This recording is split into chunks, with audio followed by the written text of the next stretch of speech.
Hoops! Pakinggan niyo po ang aking sasabihin. Mahalagang bagay ito. Consider Christ in your life.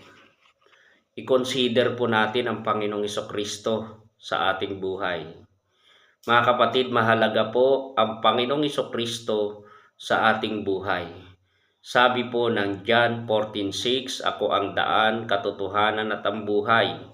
Walang makaparoroon sa Ama kundi sa pamamagitan ko. Acts 4:12, kay Jesucristo lamang matatagpuan ang tunay na kaligtasan sapagkat sa silong ng langit, ang kanyang pangalan lamang ang ibinigay ng Diyos sa sukat na ikaliligtas ng tao. So mga kapatid, consider Christ in your life. Consider Christ in your life because He is our Savior.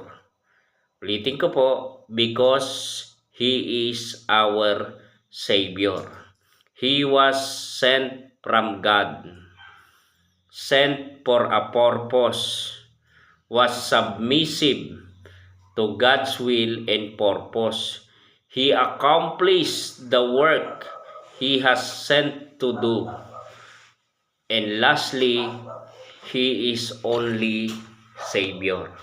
So mga kapatid, i-consider po natin si Jesus Christ dahil sa pamamagitan niya nakasalalay sa kanya ang ating kaligtasan.